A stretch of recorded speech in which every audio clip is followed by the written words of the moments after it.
आज के अखबार में एक बड़ी खबर छपी हुई है। वो बड़ी खबर ये है कि भाजपा और आरएसएस ने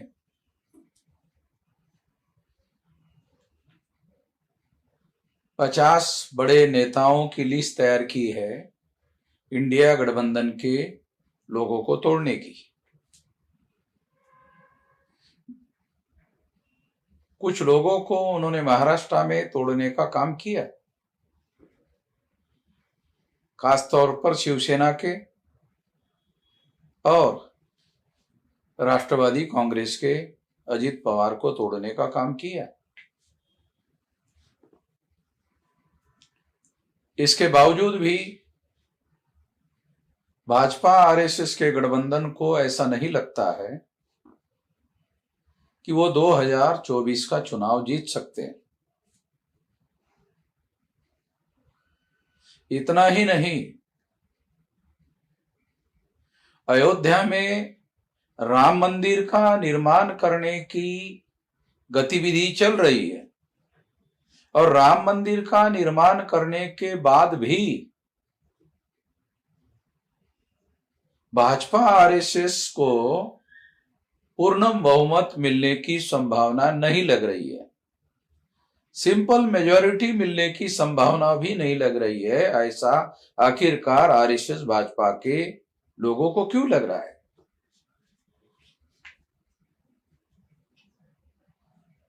पहली बात तो यह है कि आरएसएस भाजपा के गठबंधन में जो 38 दल है उसमें 25 दल ऐसे हैं जिनका एक भी मेंबर पार्लियामेंट नहीं है और उनका चुनाव जीतने का भी कोई रिकॉर्ड उपलब्ध नहीं है। दूसरा, महाराष्ट्र में उन्होंने जो तोड़फोड़ की, नेताओं को तोड़फोड़ करके वो लेकर गए, मगर महाराष्ट्र में महाविकास आघाड़ी को नुकसान पहुंचाने का और सफलता हासिल करने का विचार अभी तक उनको सफल होता हुआ दिखाई नहीं दे रहा है, क्योंकि पिछले बार आरएसएस भाजपा के साथ में लोकसभा के चुनाव में शिवसेना सहभागी थी और इस वजह से 48 लोकसभा सीटों में से लगभग 43 सीटें हासिल करने में उनको सफलता मिली थी। मगर अब की बार शिवसेना उनके गठबंधन में शामिल नहीं है। शिवसेना को तोड़कर शिंदे को उन्होंने लिया, अजित पवार को उनको लिया, मगर इसकी वजह से उनका जो वोट बेस है, कोर वोट बेस है, उनमें किसी प्रकार की दरार आई हुई कोई नजर नहीं आ रही है। कोर वोट बेस में कोई बहुत बड़ा फर्क आया है ऐसा कहीं दिखाई नहीं दे रहा है। ये भी एक बड़ी वजह शायद आरएसएस भाजपा के लोगों को लग रही है और इस वजह से अयोध्या का उभार होने के बावजूद भी और 38 पार्टियों का गठबंधन करने के बावजूद भी चुनाव जीतने की संभावना उनको नहीं लग रही है। तो आखिरकार क्या कारण है, ये जानना, ये समझना बहुत जरूरी है। ये जानने और समझने के लिए पिछले लोकसभा का वोट ऑफ परसेंटेज जानना जरूरी है। पिछले लोकसभा के चुनाव में 2019 के चुनाव में 37.7% वोट आरएसएस भाजपा को मिले थे और इसके बावजूद भी वो चुनाव जीतने में 303 सीटें जीतने में कामयाब हुए थे। तो उसकी सबसे बड़ी वजह अपोजिशन पार्टी के विभाजन में थी। इस बात को जानते हुए, समझते हुए अपोजिशन पार्टी के सारे लोग इकट्ठा आ गए इकट्ठा आने की वजह से अब ये लड़ाई बड़ी गंभीर रूप लेती हुई दिखाई दे रही है कि आरएसएस भाजपा के पास 37.7% वोट है और इंडिया गठबंधन के पास 62.3% वोट है। अगर इस तरह से लड़ाई होती है तो बीजेपी के चुनाव जीतने की दूर दूर तक संभावना नजर नहीं आती है। दूसरी महत्वपूर्ण बात यह है कि जो नॉर्थ इंडिया में वोट परसेंटेज, जो वोट परसेंटेज था वो सैचुरेशन पॉइंट पर पहुंच गया था। अब उसमें बढ़ोतरी होने की संभावना नहीं है।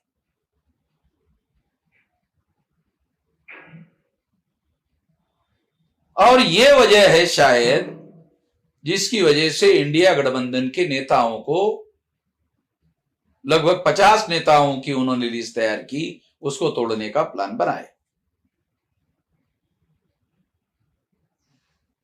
इसमें सफलता मिलने की संभावना कितनी है और उन नेताओं के 60 वोट परसेंटेज कितना जाएगा, इसकी संभावना नहीं के बराबर है। ऐसी स्थिति में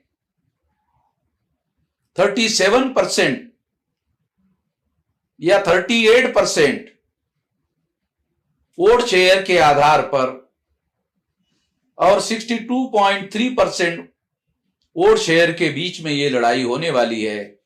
ऐसे परिस्थिति में आरएसएस भाजपा के चुनाव जीतने की संभावना दूर दूर तक नजर नहीं आ रही है।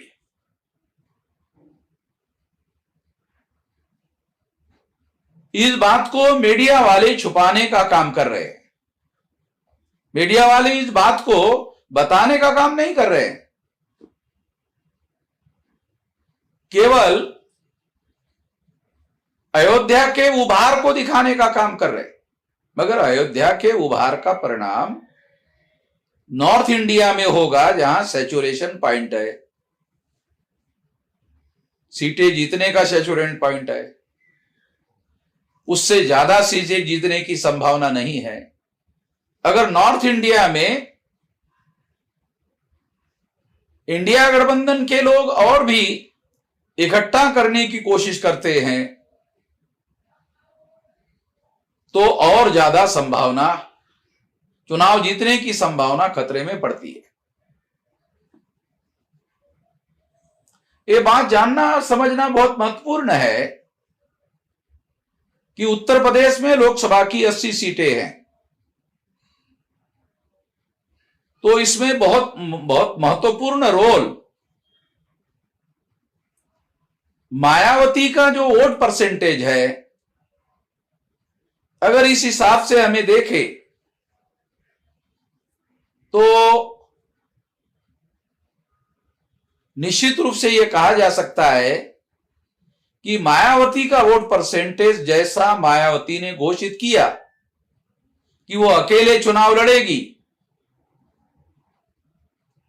तो अकेले चुनाव लड़ने की संभावनाओं से इंडिया गठबंधन का जीतने का चांस कम से कम होने की संभावना है। ऐसे परिस्थिति में मायावती को अगर मैनेज नहीं किया जा सकता है तो ऐसे परिस्थिति में विरोधी पार्टियों के पास में क्या उपाय है? केवल लोकदल को साथ में लेकर इस समस्या का अखिलेश यादव को समाधान ढूंढना पर्याप्त उपाय है, ऐसा लगता नहीं है। क्योंकि लोकदल का जो जाट वोट बेस है उसमें बहुत बड़े पैमाने पर सेंधमारी करने का काम आरएसएस भाजपा ने किया है। इस वजह से यह संभावना कितने बड़े पैमाने पर सफल होगी, इसकी संभावना कम से कम नजर आ रही है। इसलिए उत्तर प्रदेश का चुनाव जहां इंडिया गठबंधन के लोग किस तरह से इसका उपाय ढूंढते हैं, इसके ऊपर सारी मदार अवलंबित है। इसके काट ढूंढना होगा।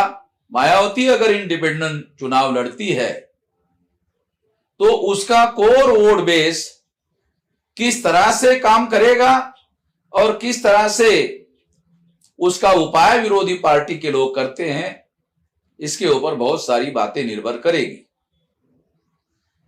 अगर मायावती इंडिपेंडेंट चुनाव लड़ती है तो मेरा ऐसा मानना है कि विरोधी पार्टी के लोगों को उत्तर प्रदेश में बीजेपी को परास्त करना, बीजेपी को चुनाव जीतने के लिए रोक लगाना संभव नहीं होगा, ऐसा मुझे लगता है। इसके लिए गंभीरतापूर्वक उपाय करना होगा। ये उपाय करने की दिशा में आने वाले इस महीने के एंड तक क्या संभव होता है, ये देखना रोचक होगा।